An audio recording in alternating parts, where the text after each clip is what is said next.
When I first sat down, the light was streaming in here. There's still a tendril of light making its way towards the book, although not disappearing. But of course, it's because of the Torah, which is Or HaChayim, the light of life.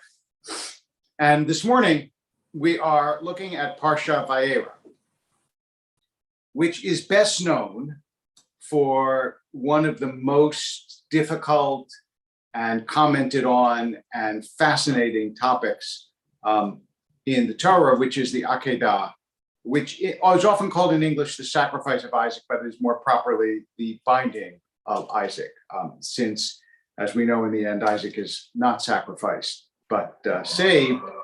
And please forgive me, there's a leaf blower outside. Although in theory, I think I don't know when the ban starts, but they're supposed to ban them in LA or in California. And they're doing that, by the way, primarily so that they do not interrupt Torah classes.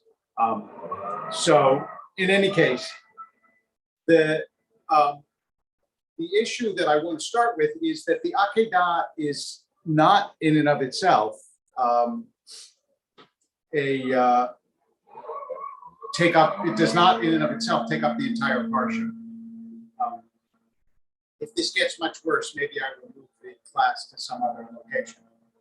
But I hope that you can still hear despite the very annoying din outside my window. Nonetheless, the Akedah is not self-contained.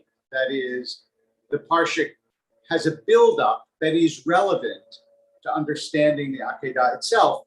And it starts in chapter 18 of the book of Genesis. It starts, of course, with the story of the promise of Isaac, and Sarah laughs, hence the name Isaac, which is, by the way, as an interesting sidelight, you'll notice that the patriarchs all have their name change. Avram becomes Avraham. Sarai, matriarchs 2, becomes Sarah. Jacob becomes Israel, but Isaac stays Isaac. Why is that? One explanation is that Isaac is named by God, right? It's God who says you laughed, and thereby names Isaac, and you don't change the name that God gives you. In any case, there's first the promise of Isaac, and then there's the destruction of Sodom. Now, why are these two important as lead-ups to the Akedah? Well, first of all, because the very promise of Isaac and the birth of Isaac seems to contradict what God says in the Akedah. God says, you're going to be a great nation. I'm going to give you this child Isaac. Through Isaac, you will realize your destiny. And then, of course, in chapter 22, God says, oh, by the way, take him up there and kill him. And the story of Sodom, that's God's piece of it. The story of Sodom shows that Abraham, for his piece of it, is willing to challenge God when Abraham believes that God has committed some kind of moral, or is threatening to commit some kind of moral outrage. So why does Abraham challenge God at Sodom and not challenge God for the Akedah? I'm not going to suggest there's only one answer, but we'll talk about at least some of the surrounding questions and answers of this most perplexing and powerful story. So first, let's just quickly go through Sodom. This shows the difference between Sarah and Abraham and Lot and Lot's wife, who doesn't even get a name. She's just called Lot's wife, and the previous chapter, remember, Lot's herdsmen and Abraham's herdsmen are arguing. Abraham says, I'll go left, you go right. I'll go right, you go left. And Lot chooses the fertile plains that include Sodom. He is there seemingly influenced by the immorality of his neighbors because he offers his daughters up to the marauders as sort of protection for his household. And Finally, he is taken away. The townspeople are stricken blind by the angels. He's taken away Lot to safety along with Lot's wife. God says, don't look back. She does look back and is turned to a pillar of salt.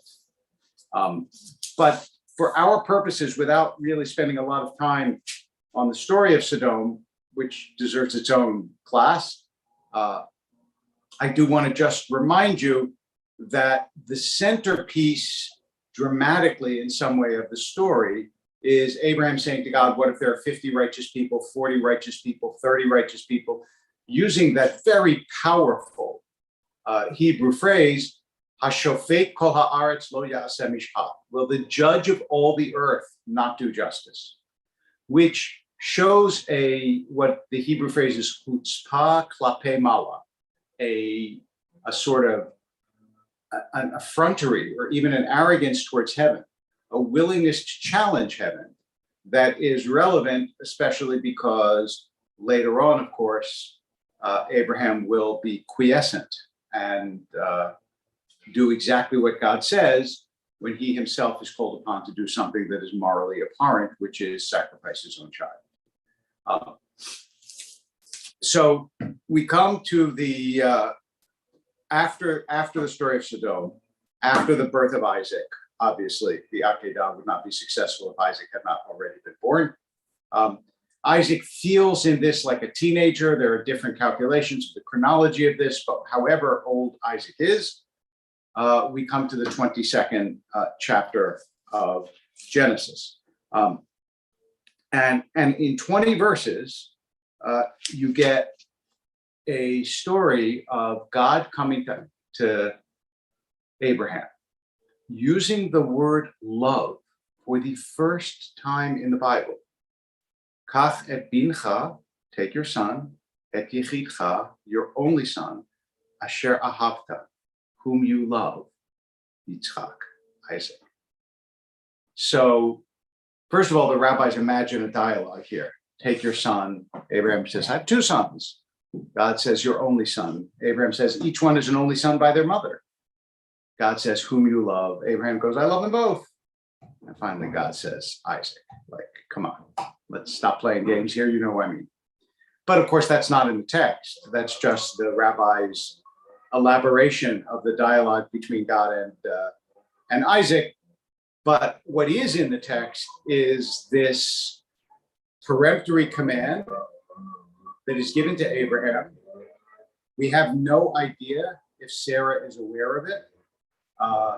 Next week, that is in next week's parsha, Sarah will pass away, and there are many, many different varieties of midrashim, of rabbinic stories about how she discovered what was happening, and that became the precipitating event in a heart attack that killed her. But we don't know.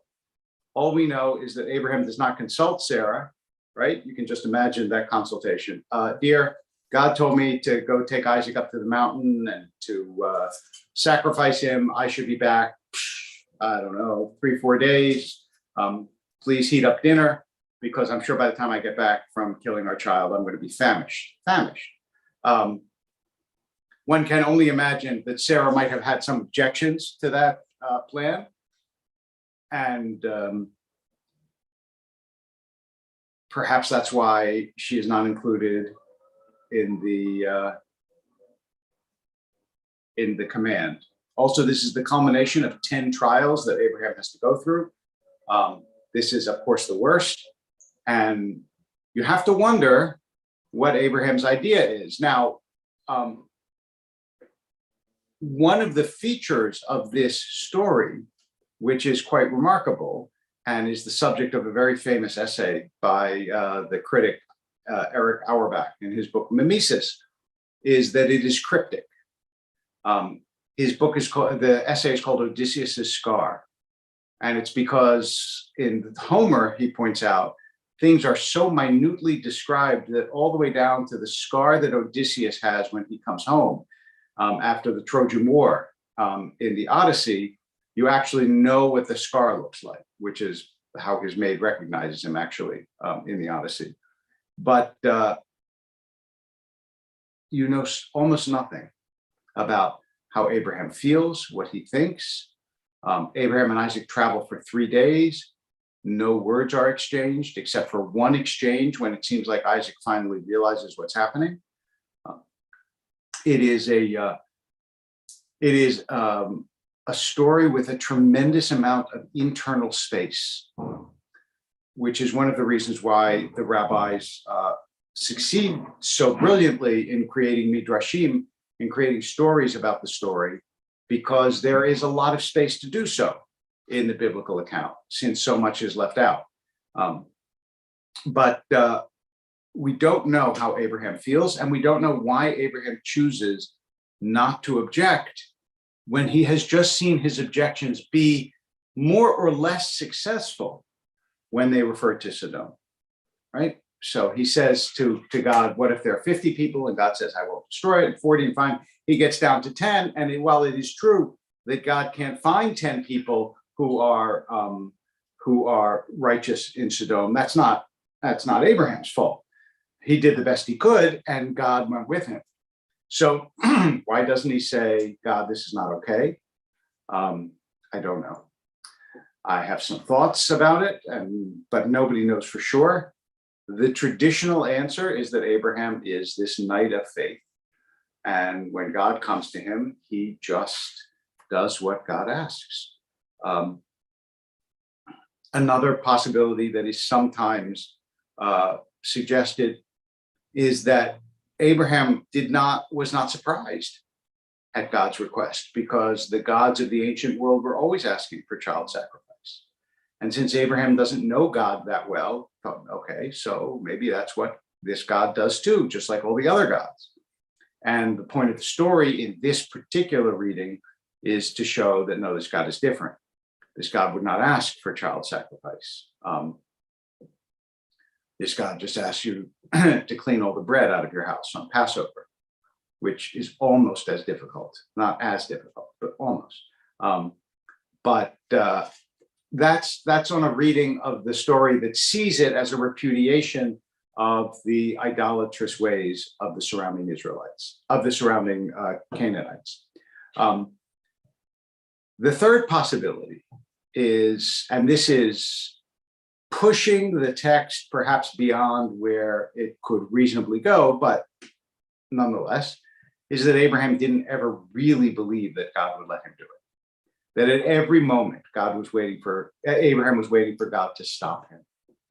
And there is some text, there's some slight textual evidence for that.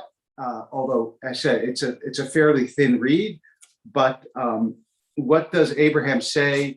Remember, he takes 2 servants with him. And when he arrived at the place God had told him, Abraham built an altar before then. Abraham says to his servants, you stay here with the donkey. The boy and I will go up there. We will worship and we will return to you. Now, you could say, well, what's Abraham going to say? I will go up there, I'll kill my son, and I'll be right back, right? That's not something that the servants need to know or he should say to them. But he also doesn't have to say, we will return to you, right? Or at least maybe it's natural, but he could have avoided it if he wanted to. Maybe this is a subconscious or a conscious acknowledgement of the reality that Abraham thinks he's going to come back. And then finally, there is the reality that he doesn't return with Isaac. As far as we know, Isaac and Abraham never meet again, never speak again. God and Abraham never speak again after this. There is some kind of a break after the Akedah that signals to us how epical and powerful this event is. And in fact, it's included in the morning prayers. Not everybody says it, but it is included in the morning prayer book, the entire story of the Akedah, because it represents something so powerful and so unique in its depiction of faith and faith under trial and God's demands of human beings. And also the piece of textual evidence that is against the idea that Abraham knew it wasn't going to be successful is verse 10, where it says, and Abraham picked up the knife to slay his son. And there it actually, the text itself gives Abraham's motivation. Why does he pick up the knife? To slay his son.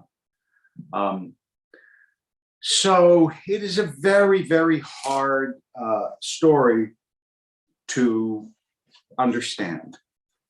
And there have been endless midrashim on it and interpretations of it. And literally there are books of different interpretations.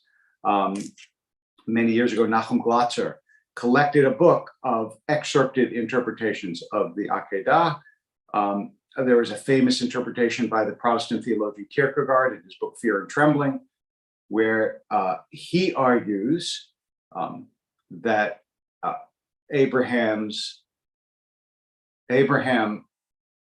was this knight of faith, and the moment was what he calls a teleological suspension of the ethical, which means for the moment that Abraham was following God's call, ethics do not apply. There's also an equally powerful answer to this from a rabbi, Milton Steinberg, who wrote some time ago an answer to Kierkegaard that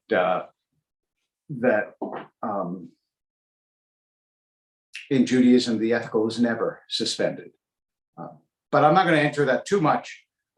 Then I want two other dual possibilities. One humanistic, one biblical critical. Sandy Kress suggests the biblical critical one, which is Adonai and Elohim, the two names of God in the Bible, act differently. And that it's Adonai, which is generally the name of God's compassion. That's who Abraham argues with over Sodom. It is Elohim, who is generally God's attribute of judgment, that has him sacrifice, and then again it's Adonai who holds his hand back at the end. This is similar in a biblical critical sort of way of either two different sides of God or two different stories interwoven, to Michael Lerner's suggestion many years ago in an article, which I thought was a really provocative one, to internalize and psychologize the story to say that Abraham has two voices in his head. There's the voice of aggression and anger and revenge, and there's the voice of compassion and love.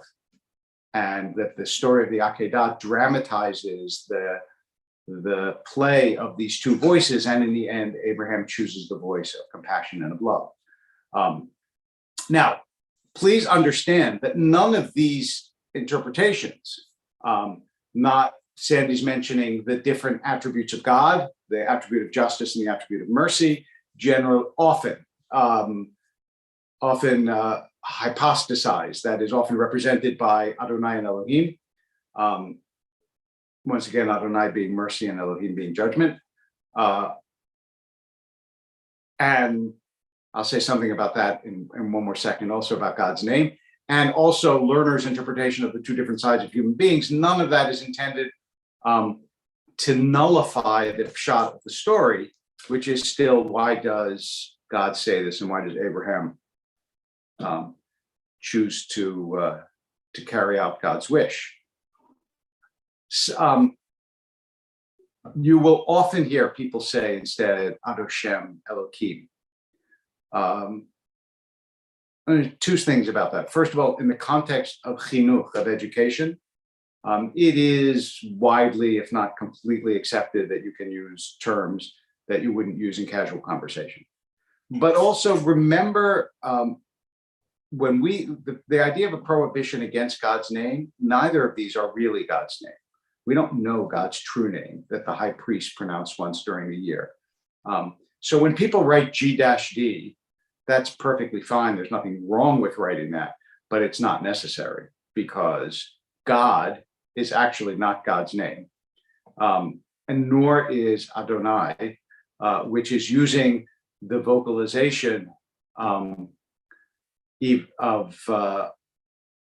of the Hebrew in a way that is clearly not intended to be God's name, nor the way it was pronounced in ancient times. So nonetheless, out of respect, if you want to use Hashem and Elohim, then G-D, bless you.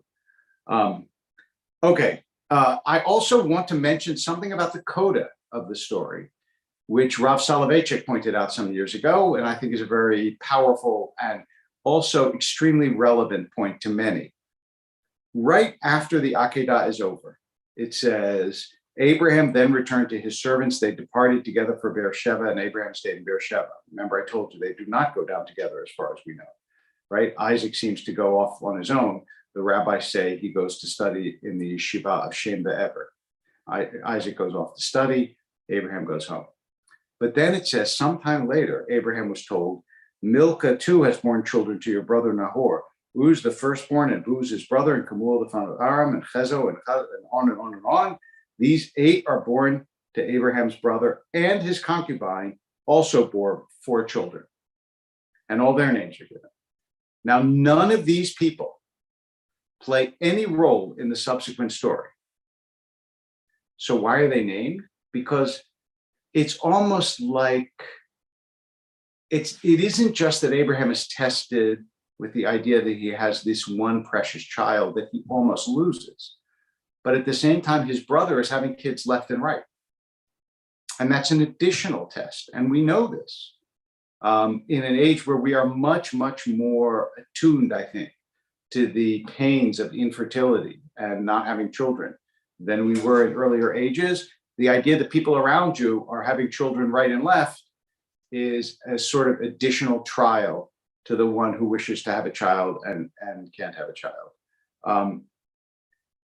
So Deborah Davison asks, might God have been misusing his power?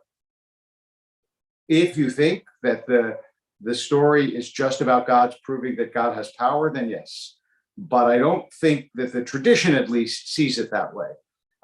Because remember, if you have a classical view of God, then according to our tradition, God literally created heaven and earth.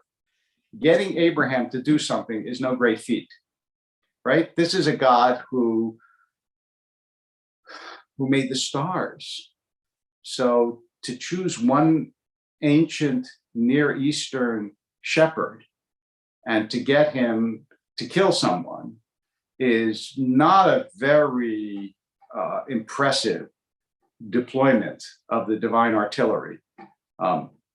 Even splitting the sea, even the great miracles of the Bible, if you think about the idea that God created everything, it's not so, it's impressive on a human scale, but on a divine scale, it's nothing. What is stopping the sun? What is splitting the sea when you created all the universe and all the stars and all the heavens and all the galaxies and all the everything?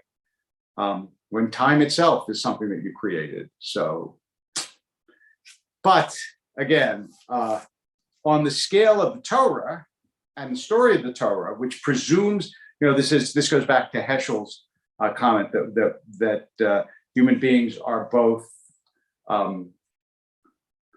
too egotistical and too humble. They're too egotistical that they think they can figure everything out by themselves, when in fact they need God. They're too humble when they think, how could God, who created all of the galaxies and all the universe, care about me? When God does. So here you have a story about Abraham that is presumably on the scale of the infinity of the universe is a trivial matter, but on the human scale of Judaism and the Jewish people and God's insertion of God's self into history in order to make this people whatever it is that we are trying to shape ourselves into, it is a significant story and a significant intervention, and it means a lot in terms of the arc of the entire Bible, since later biblical literature and certainly later rabbinic and prayer literature refer over and over and over again to this moment as a moment of supreme faith in God. And this could also be Abraham's intention, which is in line with the traditional view of it, that Abraham's intention is, I'm going to show that I have 100% faith in God. Because the other, and this is in some ways the central divide about the Akedah, is if God created the entire universe and every human being in it, then God has the right. Not just the right, but then God knows infinitely better than we do what is the right way to behave towards human beings. And you can imagine Abraham thinking to himself, you can imagine it. I don't know how Abraham's mind worked. It's thousands of years ago, never met the man. But you can imagine Abraham thinking to himself, who am I? Really? I mean, yes, I challenged God in Sodom, but this is a direct order. This is, Abraham, do this. So obviously God has thought about it. Who am I, this creature of flesh and blood, with more limitations than I even understand, who can only see so much and hear so much and has a limited lifespan, and there's so much about the world I can't begin to understand. Who am I to tell the all-knowing creator of the universe, no, that's wrong. When God obviously knows infinitely better than I do what the right thing is. And you can really understand that Abraham may have felt that way, and that many modern believing Jews would feel that way, which is for us to call God to account because we don't like what God thought is to presume that we can begin to understand how to judge. Now, the counter to this, and I should mention the counter to this, is that the Torah gives us again and again the right to judge. So there is a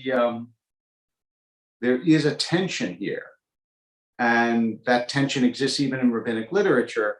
Although on balance, we have to say that when God, especially in a direct order, says something, the assumption is human beings do not have not just the moral standing, but the moral breadth and knowledge to begin to challenge that kind of order. So the Akedah in that sense is an extraordinarily powerful and meaningful both story and parable of the human being put into the most extreme situation by the greatest authority. And the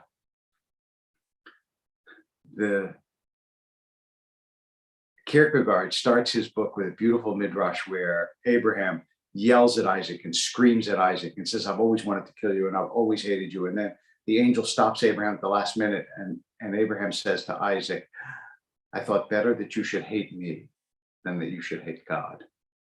It's very beautifully written and beautifully done. And you do realize that there are multiple dramas happening here. There's God and Abraham. There's Abraham and Isaac. There's Isaac and Abraham. Isaac and God. And then Yehuda Amichai has this beautiful poem that everyone goes home except the ram. Because remember, at the end of the story, they spy a ram in the thicket and sacrifice him instead of Abraham. So Amichai, who has the eye of a poet, says, obviously, the ram is the one in the end who gets it in the neck, quite literally. Linda asks, the commandments weren't handed down yet, so I wonder what God might have been testing in Abraham. Yes, fidelity and obedience. And he says explicitly, God says, because you've done this and not withheld your son, your favored one, I'll bestow my blessing upon you. So in other words, God said, because you were willing to give me that which you most valued. In other words, I'll put it the way I once heard that the Lubavitcher Rebbe put it this way, which I thought was a beautiful way of thinking about it. He said, God was saying to Abraham, what do you love more, your religion or your God? There are a lot of people who love religion more than God. they love Jews and Judaism more than they really love God, or they love whatever other religion they're a part of.